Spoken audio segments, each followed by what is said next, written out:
Daniel Ricciardo returns to the grid this weekend and feels his Formula 1 comeback with AlphaTauri is the ideal option for him to finally take over Sergio Perez's Red Bull Racing seat, according to team manager Christian Horner.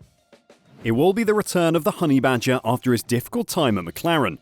Will Ricciardo be able to shock us all, and most importantly, will he be able to take over the Red Bull seat from Perez in 2025, or even 2024?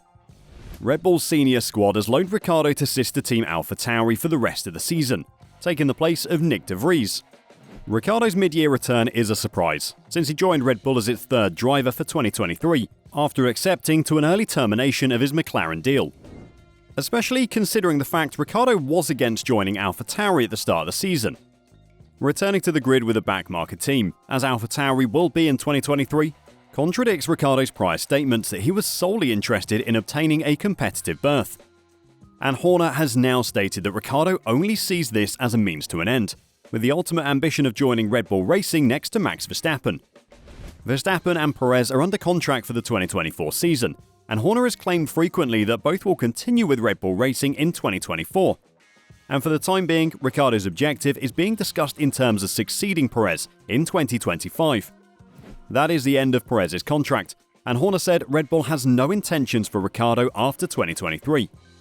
But knowing the form Perez is in right now, anything could happen. Next to this, if Ricciardo outperforms Tsunoda, could he get a new contract for 2024? And could we see Tsunoda being booted for Lawson? Nothing is certain right now, especially considering this is Red Bull, the team that's known for giving the boot. But for now, Ricciardo only signed a one-year agreement with Red Bull for his off-track Red Bull position, and his AlphaTauri transfer is only for the rest of the season. However, Horner believes Ricciardo's move is part of a long-term strategy. There's no thoughts or expectations beyond that, Horner said on F1's Hungarian GP preview episode of the F1 Nation podcast. We've loaned him to AlphaTauri to the end of the year. Obviously, our drivers are going to be Max and Checo again next year, but it's always good to have talent in reserve. I think the way Daniel is viewing AlphaTauri, he firmly wants to be pitching for that 2025 Red Bull. That's his golden objective. And by going to AlphaTauri, I think he sees that as his best route of stating his case for 2025. Unless Red Bull loses trust in Perez or is convinced in the coming months that Ricciardo is a clear upgrade, there is a clear intention to uphold Perez's contract. Although that will never be a certainty in F1, considering how frequently contracts do not run to their anticipated conclusion, especially inside Red Bull. However, with any current thoughts about Ricciardo resuming his place alongside Verstappen, may be coming from his side, given Horner's statement that he was prepared to take a step backwards to try and take 2 steps forward. Red Bull does want to establish how good a long-term option Ricciardo is. Could you see Ricciardo returning to Red Bull in 2025 or even 2024? And how bad would Perez have to perform to justify the decision? Horner has also stated that correctly appraising Ricciardo was a crucial factor in his decision to give him de Vries' place over someone like young driver and Super Formula title challenger Liam Lawson. Even though Lawson would be a better match for what is still essentially a Red Bull training ground, Horner stated that analysing Ricciardo was the most interesting option from a Red Bull Racing standpoint. This obviously has ties to Ricciardo possibly taking over the second Red Bull seat soon. But in the meanwhile, Perez looks to have the full support of Red Bull. Despite acknowledging Ricciardo's ultimate objective, Horner refuses to address the possibility of Ricciardo replacing Perez explicitly. So it's all giving mixed signals, but this could be the strategy to stop the media from hunting down Perez. When asked what Perez would think if he saw Ricciardo chasing down his seat, Horner spoke especially regarding Perez's recent form and highlighted the need of helping him halt his run of 5 straight failures to qualify for Q3 and get his season back on track. Some of that has been bad luck, some of it's been a little self-inflicted, Horner said. We're just trying to help him through that period. He's still second in the World Championship. He's won 2 races so far out of the 10 this year, and he started the season in such great form. We just want to help him rediscover that form. Ricciardo's comeback was confirmed before his participation in a Pirelli tyre test for Red Bull Racing at Silverstone last week had even ended. The story that has emerged since then claimed that the test was decisive, as it validated Red Bull's belief that Ricciardo had something to give, following his grueling 2-year spell with McLaren.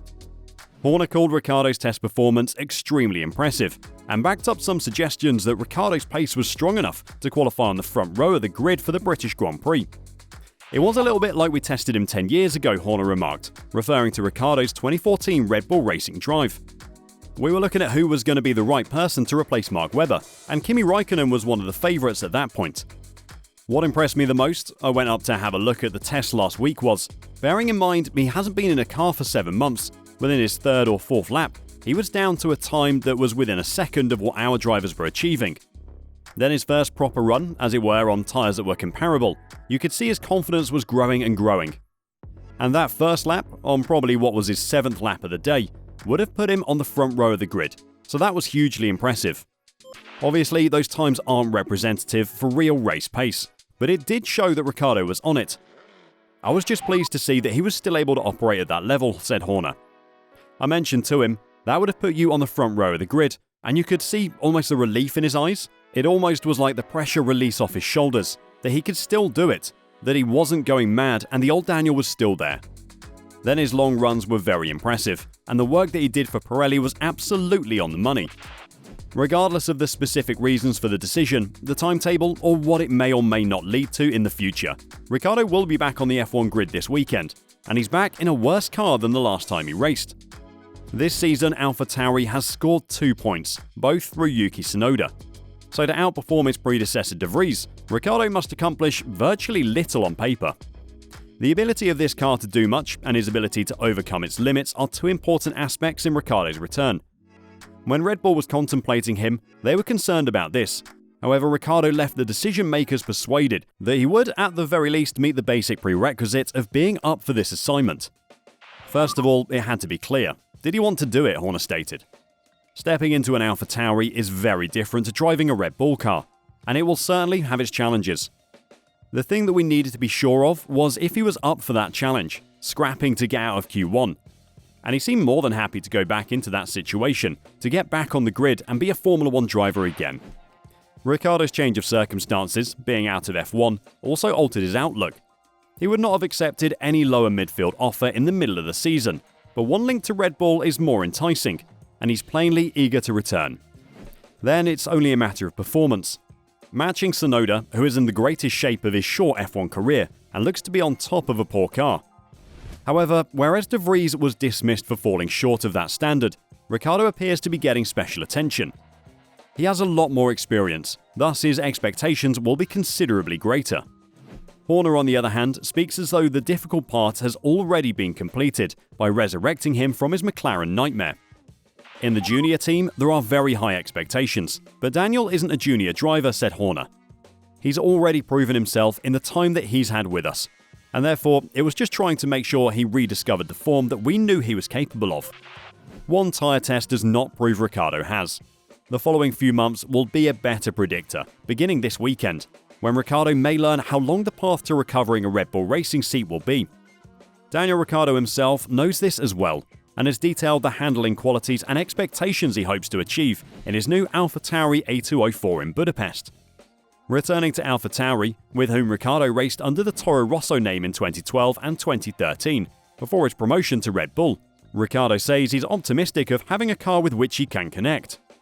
The AlphaTauri AT04 is perhaps the slowest car on the grid this year, a far cry from the Red Bull RB19 Ricciardo wowed the bosses with during a Pirelli tyre test after Silverstone.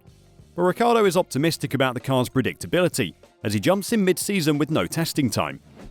I think it's really just for me I'm not setting anything, like the car will be what it is. I'm going to drive and then work from there, Ricciardo told the official F1 website. I don't want to get too many preconceived ideas. So yeah, I appreciate the car is going to have its limitations. I'm sure they're probably just lacking some overall downforce and things like that. But I think if it's a car that feels balanced, it might not have as much grip as a Red Bull I drove a few days ago, but if it feels relatively balanced, then that's something I can work with.